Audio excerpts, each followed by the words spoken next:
Hello students, today we are here to discuss our worksheet number 71 for class 10 science and it's our 23rd December worksheet. For today's worksheet, we are discussing about our environment and the subtopics are food web, ozone layer, what is the reason for the depletion of ozone layer and the formation of ozone molecule also. So let's discuss this. First of all, we will discuss food web. Food web क्या होता है and the length of the complexity of food chains vary greatly. तो different food chains हैं और उनकी जो complexity है, उनकी जो जटिलता है और उनकी जो लंबाई है वो बहुत ज़्यादा vary करती है, अलग अलग होती हैं, different होती हैं. Each organism is generally eaten by two or more other kinds of organism which in turn are eaten by several other organisms. बहुत सारे ऐसे जीव हैं जिनको दो या दो से ज़्यादा एनिमल्स खाते हैं, कार्निवोरस एनिमल्स खाते हैं और वो भी फिर आगे किसी और जानवर के द्वारा खाए जाते हैं. तो भोजन बनते हैं एक दूसरे का. So instead of a straight line food chain the relationship can be shown as a series of branching lines like a food called a food web. तो फूड चेन्स जो हैं वो एकदम स्ट्रेट लाइन में ना होकर बहुत ज़्यादा ब्रांच चेन्स में होते हैं और इसी को हम फूड वेब कहते हैं. आप यहाँ देख रहे होंगे कि बहुत सारे फूड चेन्स हैं और वो आपस में उलझे हुए भी हैं, है ना. तो ये जो है ना बहुत ज़्यादा ब्रांच्ड होते हैं और यही ब्रांच्ड चेन्स वाली फूड चेन्स जो होती हैं वो फूड वेब कहलाती हैं. Now how do our work activities affect the environment. कितनी सारी ह्यूमन एक्टिविटीज़ हैं जो कि ह्यूमन एनवायरनमेंट को अफेक्ट करती हैं. तो ऐसी बहुत सारी एक्टिविटीज़ हैं जैसे कि हम जान सकते हैं कि जो चेंजेस हैं एनवायरनमेंट में वो हमें अफेक्ट करते हैं. इसी प्रकार हमारी एक्टिविटीज़ यानी कि ह्यूमन एक्टिविटीज़ भी एनवायरनमेंट को अफेक्ट करती हैं. Human activities leads to pollution, deforestation etcetera. Human activities की वजह से यानी कि जैसे जैसे मनुष्य जो हैं आगे बढ़ते गए, उनका डेवलपमेंट होता गया, उसी प्रकार इंडस्ट्रियलाइजेशन या कॉलोनाइजेशन होता गया. लोगों को रहने के लिए जगह चाहिए और फिर उनको अदर फैसिलिटीज़ देने के लिए भी जगह की ज़रूरत होती है. तो इस वजह से क्या हुआ कि डिफॉरेस्टेशन भी हुआ, पेड़ पौधों को काटना पड़ता है जगह बनाने के लिए, और पोल्यूशन भी यानी कि बहुत सारी इंडस्ट्रियलाइजेशन है और भी बहुत सारी एक्टिविटीज़ हैं जिनकी वजह से पोल्यूशन फैलता है. And we are looking at the two environmental problems in detail, that is depletion of ozone layer and waste disposal. हम मेनली इस चैप्टर के अंदर दो अपनी जो प्रॉब्लम्स हैं, एनवायरमेंटल प्रॉब्लम्स हैं, उनके बारे में डिस्कशन करेंगे. तो इस वर्कशीट में सिर्फ ओजोन लेयर को ही डिस्कस करा जा रहा है. होपफुली वेस्ट डिस्पोजल के बारे में हम नेक्स्ट वर्कशीट में करें. And in this worksheet we will study depletion of ozone layer. तो ओजोन लेयर डिप्लीशन क्यों होता है, आप देख सकते हो कि जो ओजोन लेयर है वो कहाँ होती है, वो स्ट्रेटोस्फेयर में होती है. आपको यहाँ डिटेल्स में दिया गया है. Ozone layer is a protective layer around the earth which absorbs most of the harmful UV ultraviolet radiations of the sunlight, thus protecting living beings from many health hazards like skin cancer. An ozone layer is present at higher level of atmosphere, that is called stratosphere. तो ozone layer जो है वो पृथ्वी के वायुमंडल में, atmosphere में, stratosphere में होती है. स्ट्रेटोस्फेयर ये रहा हमारा, ट्रोपोस्फेयर के बाद स्ट्रेटोस्फेयर और मेसोस्फेयर, इसके बाद आयनोस्फेयर एंड एक्सोस्फेयर होता है. तो स्ट्रेटोस्फेयर में ओजोन लेयर उपलब्ध होती है. अब ओजोन लेयर का काम क्या होता है, ओजोन लेयर और यूवी रेज को एब्जॉर्ब करती है. अब यूवी रेज को एब्जॉर्ब करती है तो हमारे लिए क्यों हेल्पफुल है, तो बेटा यूवी रेज जो होती हैं वो सन के द्वारा पृथ्वी तक पहुंचती हैं, लेकिन पृथ्वी के वायुमंडल से होते वक्त उसको स्ट्रेटोस्फेयर के अंदर जो ओजोन लेयर होती है वो एब्जॉर्ब कर लेती है और वो पृथ्वी तक नहीं आ पाती. तो पृथ्वी तक नहीं आ पाती, इसका मतलब क्या होगा कि हम यूवी रेज से बचे रहते हैं सिर्फ और सिर्फ ओजोन लेयर की वजह से. और यूवी रेज से बचना बहुत ज़रूरी है क्योंकि वो सभी जीव जंतुओं के लिए हानिकारक होती है. आप सुन रहे होंगे आजकल की ओजोन लेयर जो है डिप्लीट हो रही है, उसमें छेद हो गया है.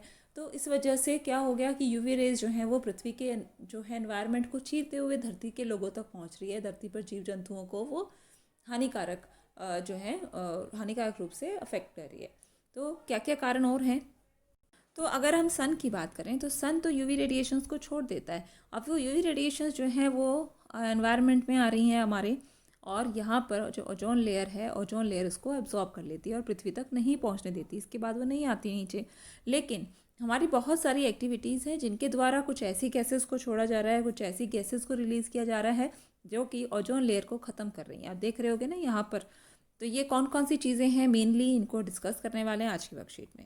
तो बात आती है फॉर्मेशन ऑफ ओजोन मॉलिक्यूल की. ओजोन मॉलिक्यूल बनता क्या है, the higher energy UV radiation breaks the O2 molecule into free oxygen atoms. तो हाई रेडिएशन जो होती हैं, हाई एनर्जी वाला यूवी रेडिएशन O2 मॉलिक्यूल को ब्रेक कर देता है और 2 ऑक्सीजन के एटम्स में तोड़ देता है। तो आप देख रहे होंगे कि अल्ट्रावायलेट रेडिएशन जो है वो O2 मॉलिक्यूल को 2 ऑक्सीजन के एटम्स में ब्रेक कर देता है। Now these oxygen atom combine with oxygen molecule. अब ये जो ऑक्सीजन के मॉलिक्यूल हैं इन वाले जो ऑक्सीजन के एटम्स हैं इनके साथ में एड ऑन करके O3 मॉलिक्यूल बनाता है।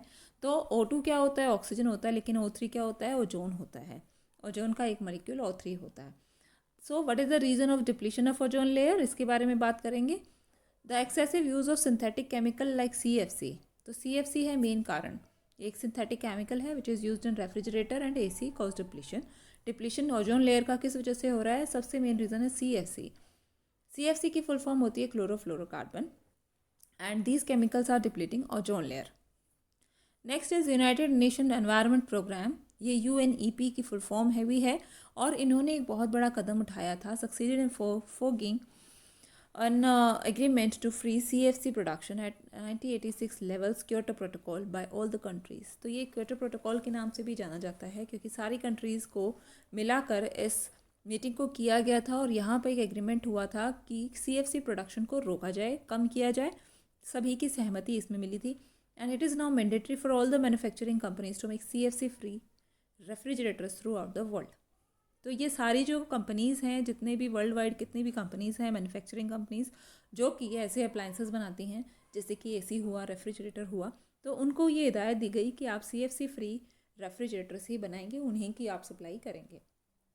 उससे क्या होगा कि CFC जो कार्बन्स हैं, क्लोरोफ्लोरोकार्बन जो हैं, वो ज़्यादा ये गैसेस हमारे एनवायरनमेंट में नहीं होंगी और वो ओजोन लेयर को नुकसान नहीं पहुँचाएंगी। और अगर वो ओजोन लेयर को नुकसान नहीं पहुँचाएंगी तो सन की जो UV रेडिएशंस हैं वो धरती तक, हम तक, वो जीवों तक नहीं पहुंच पाएगी और फिर हम उससे बचे रहेंगे।